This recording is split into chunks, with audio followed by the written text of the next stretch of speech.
ब्रह्मा, विष्णु और महेश प्राकृतिक सत्ता के ये 3 प्रमुख अंग हैं। ये जो त्रिलोक है, ये जो प्रकृति है, ये जो ब्रह्मांड है, ये 3 देवों पर निर्भर करती है। इन 3 देवों के अनुसार ये चलती है, निर्धारित होती है और नियंत्रित होती है। इन तीनों के नाम है ब्रह्मा, विष्णु और महेश। आज इसी एक विषय है कि प्राकृतिक सत्ता के 3 अंग ब्रह्मा, विष्णु और महेश। मैं अयोध्या से श्री योगी प्रमोद जी महाराज आज आपको मैं प्राकृतिक सत्ता के 3 अंग के विषय में मैं वर्णन करने जा रहा हूँ। आप लोगों के सम्मुख में एक ऐसे ही विषय को लेके आता हूँ जिस विषय से आप लोग अनभिज्ञ रहते हैं। ये जो ब्रह्मांड की संरचना है, नियंत्रण है, ये केवल 3 लोगों पर निर्भर करती है, 3 देवों पर, ब्रह्मा, विष्णु और महेश। इसमें सबसे पहले आते हैं हमारे त्रिदेव भगवान में सबसे प्रमुख हैं ब्रह्मा जी। कमंडल और माला, इनके ये 2, यही 2 इनके हाथों में रहते हैं, कमंडल और माला, जो बहुत प्रमुख माना जाता है। कमंडल का अर्थ होता है कि कमंडल का जल हमें प्रेरणा देता है कि हमारे हर कार्य प्राणवान होने चाहिए। संतों और महापुरुषों के निर्देशानुसार दत्त चित्त होकर कार्य करने से हमारे हर कार्य अवश्य ही प्राणवान हो जाते हैं। किसी भी कार्य में एकाग्र होने के लिए लगन और सातत्य की आवश्यकता होती है, जो ब्रह्मा जी के हाथों में माला के रूप में विद्यमान रहती है।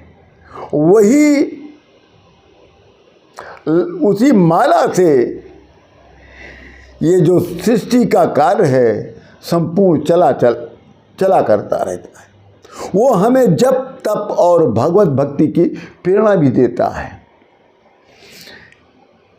इसलिए प्रकृति की जो ये प्रमुख सत्ता है, इसके जो प्रमुख देव हैं ब्रह्मा जी, और ब्रह्मा जी के हाथों में जो कमंडल और माला है, ये दोनों एक अद्भुत है। आइए हम दूसरे त्रिदेव विष्णु जी की बात करते हैं। विष्णु जी के हाथ में शंख और चक्र रहता है। शंख नाद का अर्थ शुभ विचारों का सर्जक, जो मंगल क्रांति का प्रतीक माना जाता है। शंख हमें प्रेरणा देता है कि हर महान क्रांतिकारी कार्य के मूल में मंगलवार और शुभ विचार दोनों होने चाहिए।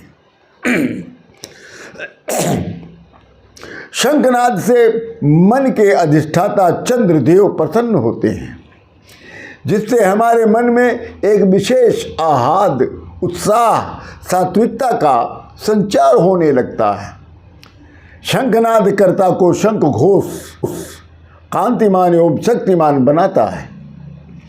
साथ ही वातावरण के हानिकारक परमाणुओं को भी नष्ट करता रहता है। उसमें सात्विक आंदोलन पैदा करने की शक्ति होती है, क्षमता होती है। शंख का जो जल होता है वो अमंगल का नाशक होता है और पवित्रता वर्धक होता है, जबकि सुदर्शन चक्र जो है वो गति सूचक है।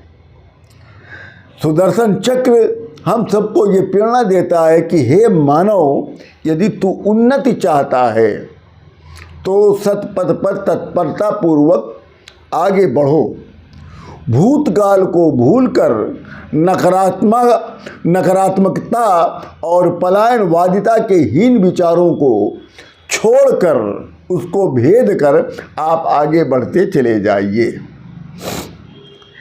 अब प्राकृतिक सत्ता के तीसरे जो अंग के रूप में हैं वो हमारे हैं महेश, अर्थात शंकर भगवान, अर्थात रुद्र, जिनके हाथ में त्रिशूल और डमरू होता है। त्रिशूल संहार का प्रतीक है, डमरू संगीत का प्रतीक है। देखिए दोनों में कितना विरोधाभास। त्रिशूल संहार का प्रतीक है और डमरू संगीत का प्रतीक है, जो हमें प्रेरणा देता है कि जिस प्रकार क्रोध का आवाहन करके शिव जी त्रिशूल द्वारा दुष्टों का संहार करते हैं तथा उल्लास और आवाहन करके डमरू द्वारा भक्तों के मन को प्रसन्न कर देते हैं, फिर दोनों स्थितियों में उनके हृदय में समता और शांति दोनों निवास करती है। उसी प्रकार हमें भी दुष्ट जनों से लोहा लेने हेतु क्रोध को आवाहित करना पड़े तो उस समय तथा आबाद सुख के क्षण आ जाए तो उस समय भी अपने हृदय को सम और शांति बनाए रखने के लिए अवश्य अपने को तैयार रखें। त्रिशूल ये भी संकेत देता है कि जो तीनों गुण हैं सत, रज और तम, इस पर विजय पाकर त्रिगुणातीत अवस्था को प्राप्त कर लेना। शंकर भगवान संसार का ताप रूपी शूल कष्ट को नहीं पहुंचाते और ना ही शंकर भगवान को संसार का जो ताप है उनको कष्ट पहुंचा सकता है। शंकर भगवान दोनों अवस्था को बैलेंस बना के ही रखते हैं। ये एक सुंदर, एक अद्भुत कथाओं में से एक है जो हम आपके लिए अच्छी शंकर भगवान से संबंधित मैं व्याख्या लेके आता हूँ, आप लोगों तक पहुँचाता हूँ और आपसे यही उम्मीद करता हूँ कि आप लोग भी जब देखें तो लाइक ज़रूर करें। इससे हमारा भी प्रोत्साहन बढ़ेगा और हमको इससे भी अच्छी कथाओं की वीडियो बनाने में भी एक उत्साह भी हमारे अंदर उत्पन्न होगा। इसी के साथ मैं अयोध्या से शिव योगी प्रमोद जी महाराज सादर प्रणाम करता हूँ।